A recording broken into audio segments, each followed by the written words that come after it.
Hello and welcome to the second edition of Autism, putting the puzzle together here on WFGC. I'm Sandra Vizcaya.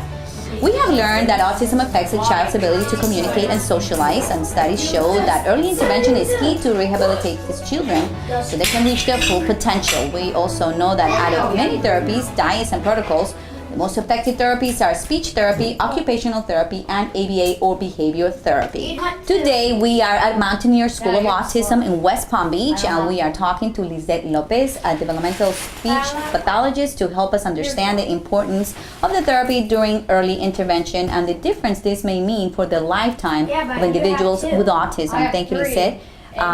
You are here in West Palm Beach offering services. Tell us a little bit about speech therapy. What exactly does it accomplish?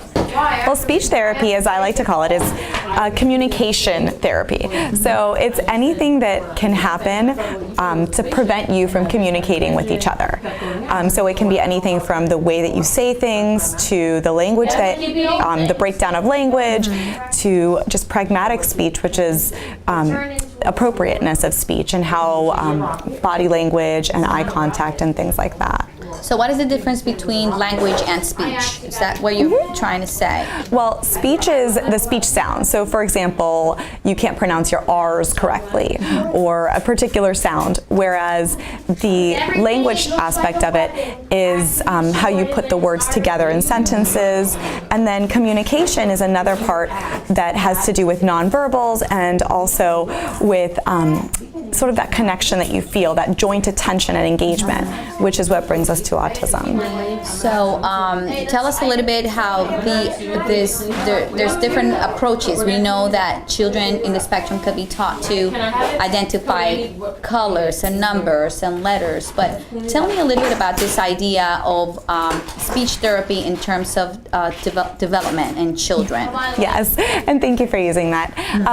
So the way that I treat children is a developmental approach. So what that means is I follow the same kinds of guidelines that a typical developing child would. So I don't, we don't really do a lot of drill therapy necessarily, where I'm sitting them down and just asking them questions. I do it in a very natural setting and I follow the child's lead. So if they're interested in rolling the ball, I will roll the ball with them and work that into my therapy.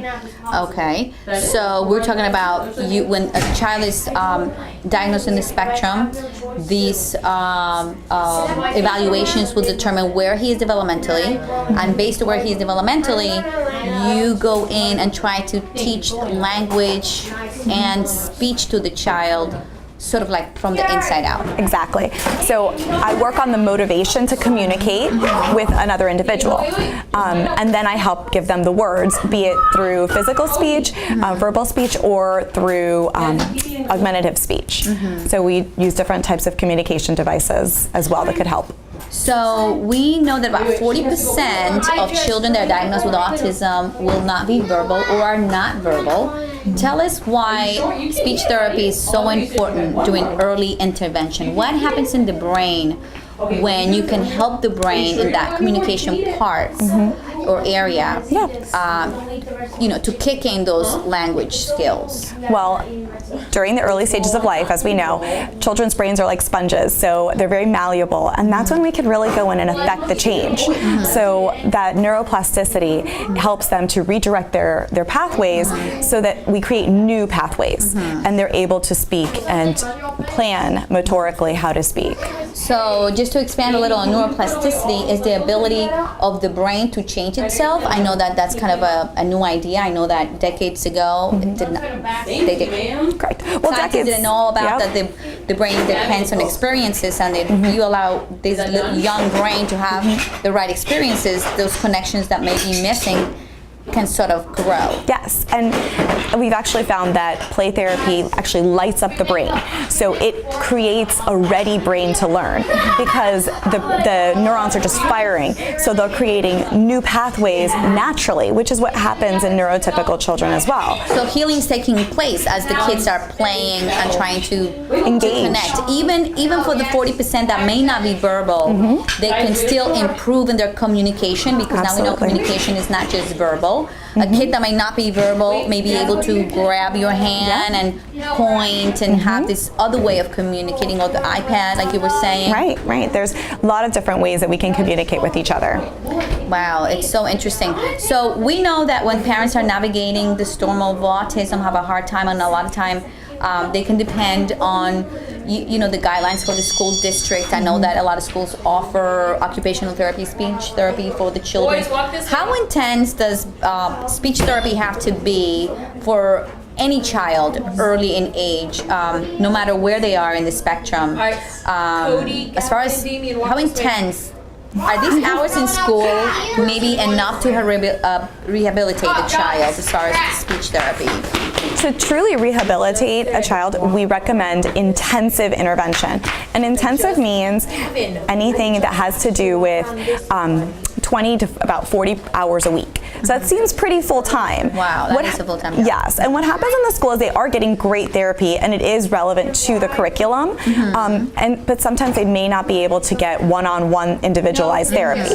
They're working within groups, and there's something that always gets lost in that as well. So it's really important to remember we want to generalize it to the home, the school, and every other activity that they do. And that leads me to my next question, because we hear a lot of the people who improve in the spectrum have intense, and when you say 20 to 30 hours, I know you don't mean just 20 to 30 hours of just speech, but that when you combine the behavior with the speech, with the occupation, and all of that is 20 to 30, they're really learning speech and communicating in all of them, right? Correct. Well, we communicate all the time. It's relevant to everything that we do. So an integrated approach is really the best way to treat individuals with autism. Doing this intense intervention, we also know that the stories of success that we hear are usually teams of people. So we have, the parents should have, or it's a good idea to have, the speech therapist, the occupational therapist, the ABA therapist on board, working together with that plan of care together, and then not leaving out that the family also has to be sort of preparing or training to be a therapist themselves, so that you can have that continuity of treatment. Absolutely. At home. It's not just during those hours. Yes, right? yes. We're changing the brain, right? Yes, and not only that, the relationship is always going to be stronger with the parents and the child than with any therapist. I mean, we're strangers that come into your home.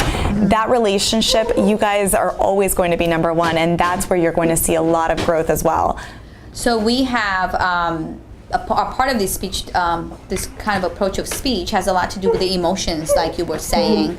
So if the child is learning hands-on with all the team of therapists, when the parents go home, if they continue following that plan of care, the brain is sort of being trained, kind of like that muscle, right?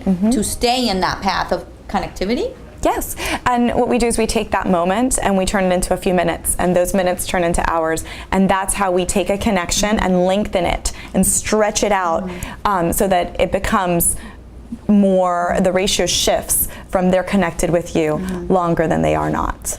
And how is there any data that proves how speech therapy can make a child go from nonverbal to verbal, or from? Yeah, absolutely. There's so many different reasons why a child would go from nonverbal to verbal.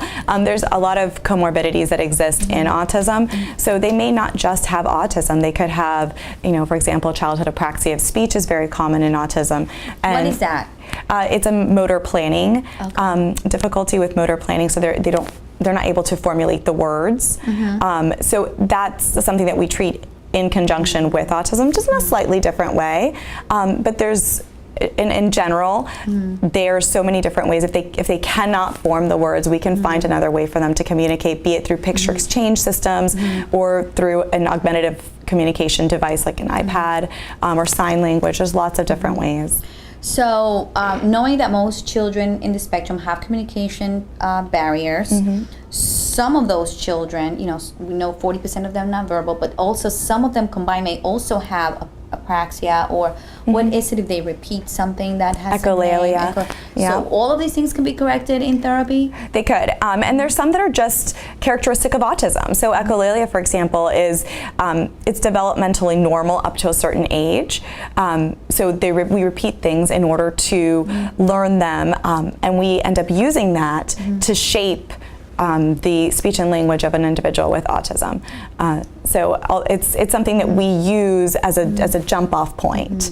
So so then among the ones that are not verbal, even if they're not verbal, they can reach to communicate with body language, with technology like iPad. So you can always take a child in the spectrum to a higher level than what they are. And what happens if a child did not receive speech therapy, and if they don't get all this intervention in the early years? What kind of behaviors we may see from children that are not verbal if they're not receiving the help that they need so they can use communication to meet their needs? Well, the same way that we would react if someone put tape over our mouths and didn't let us communicate.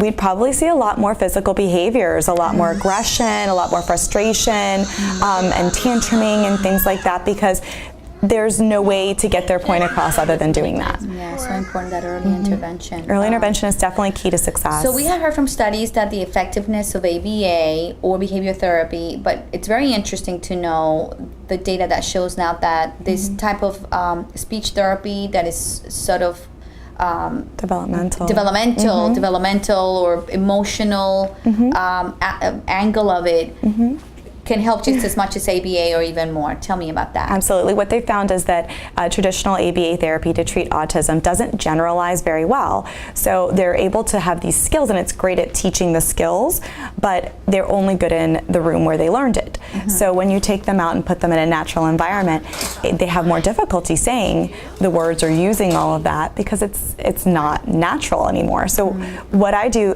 that's considered developmental is that we follow the child's lead. So it becomes a very natural course of learning, and they can use it in all different settings. So I hear you say that all of this starts coming from within. It does, the motivation. And if there are this if motivation takes place in the life of a child, it may sort of make them become verbal, or get your hand and get you to the cookie jar, or whatever it is to let you know. You start seeing those little steps of improvement. And that all starts with the connection, that human interaction, that social engagement, and that joint attention, and that's what we really want to hit hard in the earlier years.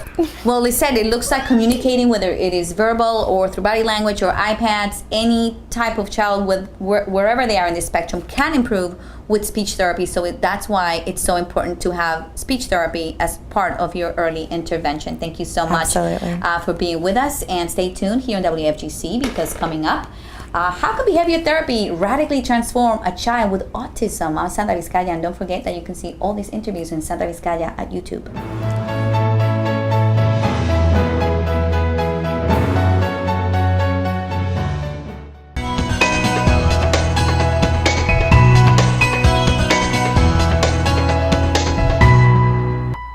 Welcome to Seconds of Victory. I'm Sandra Vizcaya. 1 in 68 children born are diagnosed with autism, a neurological disorder that impairs a child's ability to communicate and interact with others, and often shows repetitive behaviors. Symptoms include no eye contact, lack of interest to interact or bond with others, and not reaching developmental milestones such as crawling, walking, or talking. Studies show that the earlier a child is diagnosed, the better the prognosis if the child receives early intervention. It is reported that African American and Hispanic children receive the diagnosis much later than the others, and intervention does not start until about age 7. There are many therapies, treatments, and protocols recommended to treat autism. The most reportedly effective are speech therapy, occupational therapy, and behavior therapy, or ABA. Experts say children can improve their symptoms up to 80% in some cases. This with many hours of combined therapies, which is why early intervention is key. For more on how to get resources in our area, you may contact the information here on the screen. And don't forget to check out Sandra Vizcaya YouTube. Thanks for watching, and we'll see you next time on Seconds of Victory.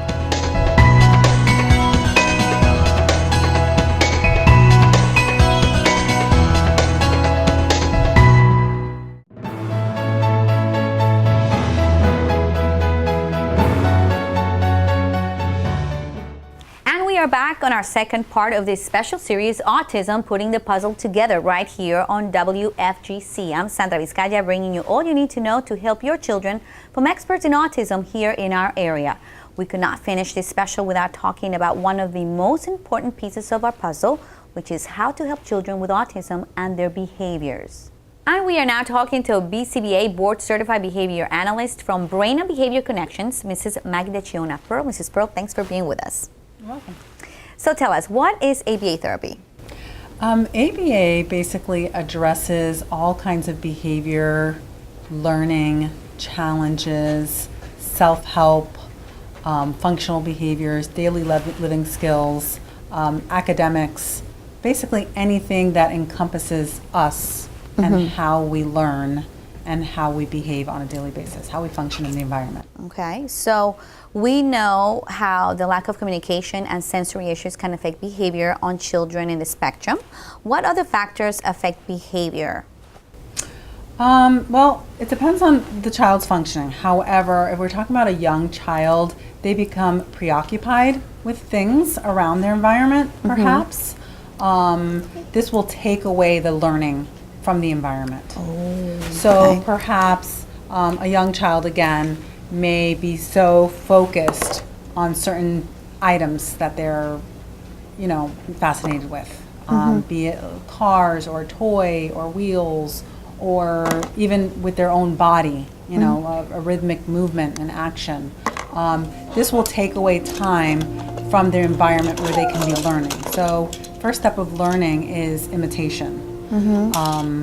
And if you're not watching the environment around you and taking from it, like let's say for instance a baby who's sitting in a high chair is first learning by watching everything. They're taking in information. They're watching mom in the kitchen. They're watching, dad fix something. They're watching their siblings play with things. And so when they start watching this, then eventually they will imitate that. If they are so focused on items around them or on a body part, let's say, obsessively engaging in that, they'll miss out from learning in the environment. Okay. So what are some of the not so obvious symptoms that could suggest a child is in the spectrum, like early? Early would be lack of eye contact, lack of that emotional reciprocity, the connection that a mom and a baby have or a mom and a young child have. Not interested in the environment around them, very limited interests, very limited diet even, preferences for certain things, low tolerance to other things, like let's say to being touched or to hair brushing or shower or loud noises or the sound of the toilet, or even going out into the environment.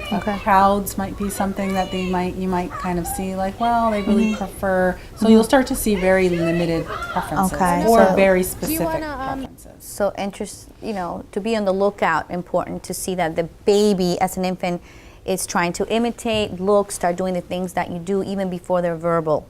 Let's talk about neuroplasticity as it's related to early intervention. What do we know about the brain and why, how a child in the spectrum may be able to reach changing its brain through intervention?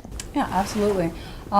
Children can recover from autism, and that's a really big message. That's huge. That's what every parent wants to hear, I'm sure, watching. Right. It is a little bit controversial. However, it is possible because because of the neuroplasticity of the brain, we can go back and we can have a do-over in those developmental stages and phases that had not yet occurred or were missed, or when the learning is uneven, we can go back and say, wow, that's really great. They can do or have already memorized, letters and numbers and colors and they can label things, but how are they able to use that? So we don't want to strengthen those things. We want to look at the deficits. Yes. So let's go back and say, wow, this child has all these skills under their belt, but there's no connection. There's no eye contact. There's no reading facial cues. Right. And that's more important than the other. Like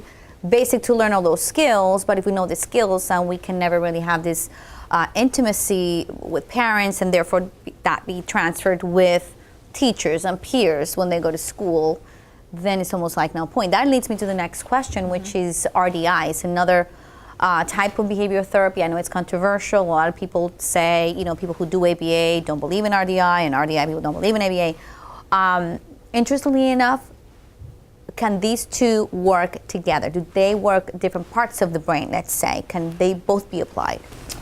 Sure, they can. RDI is a separate school of thought, relationship development intervention, as opposed to applied behavior analysis. But the way I look at it, it's very naturalized. You're capitalizing on learning opportunities that are occurring in the child's life on a daily basis, basically. So you can integrate multiple therapies. Their objectives are different, but yet it's treating the whole child. So and they're both important, right? If one treats the more like that emotional connection, which you need, the other one, the kids are learning maybe a little different, the skills that maybe some kids would very naturally from observing the environment they learn to do. Then one-on-one, they may be learning it with more like ABA. Yeah, absolutely. Is that right? Yes, ABA would be addressing a lot of skills. It can address a lot of what is happening in the natural environment, but it also addresses communication, their daily living skills, academic relationships as well. Yeah. However, it is known more to address just skills as opposed to relationship development intervention will address more of the connection with other people, with others, being able to read cues, being able to pick up from the environment, and then so basically marrying the two so that it makes sense. How do you apply those skills while relating to others? And I heard you say something important, which is when you start intervention, you're trying to sort of catch up on these developmental milestones that were not reached. And so through these behavior interventions and the OT and the speech that we spoke about earlier in the show, the kid is kind of catching up in all those areas. Is that That's more correct. like what you're saying?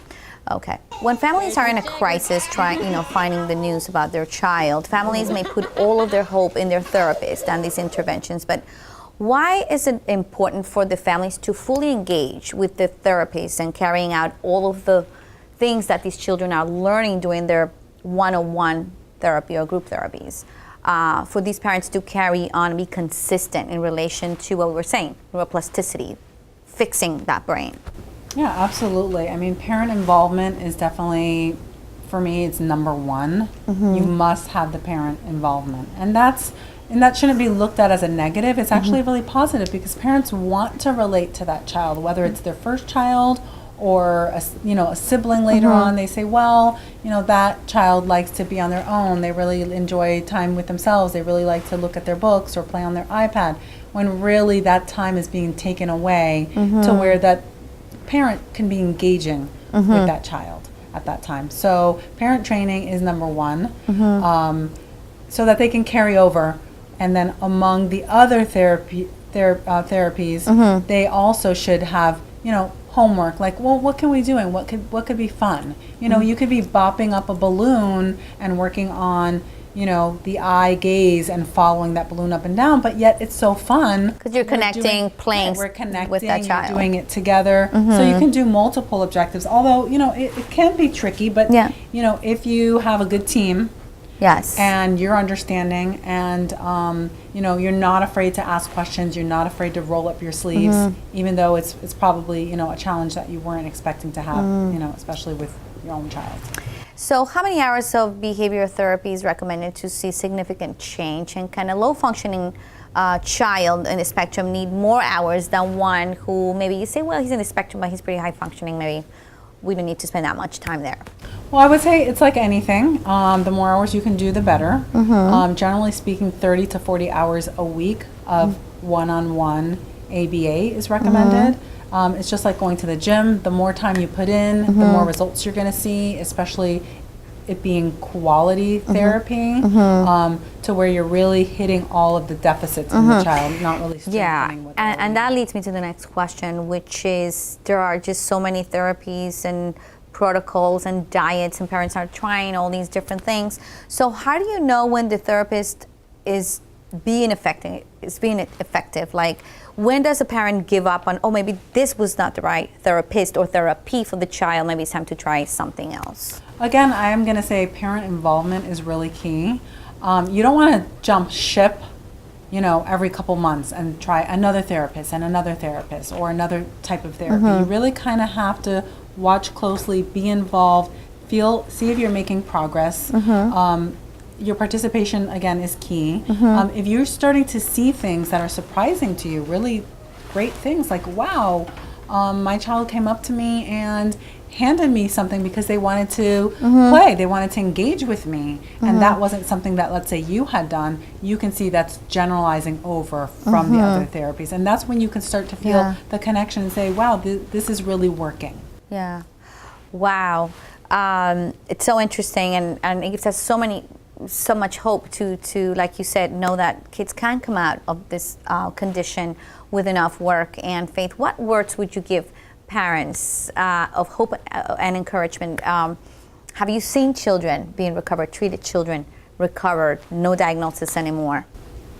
That is another controversy. Yeah. But absolutely, children can recover from autism. One of the gold standards is to have the ADOS done, which is the Autism Diagnostic Observation Scale, done by an impartial psychologist, someone who has nothing to do with, let's say, your therapeutic team even, so that you can kind of have that measure and kind of see like where they are, a year later. What kind of progress are they making?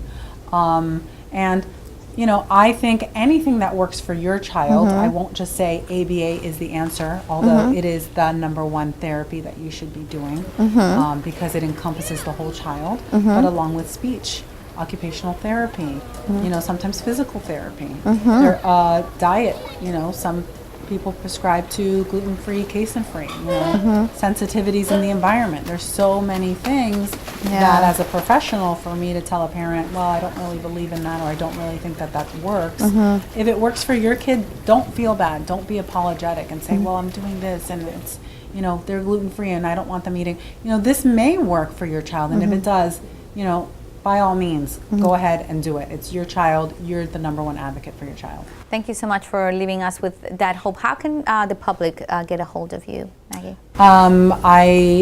You can contact me through my email, brainandbehaviorconnections@gmail.com. My phone number is 772-240-8494. And again, it's Brain and Behavior Connections. So thank you so much, Maggie, for sharing your experience and your knowledge with us today. And what we can walk away with for sure is that if you have any doubts about your child's development, you should get them evaluated by a professional and start early intervention as soon as possible.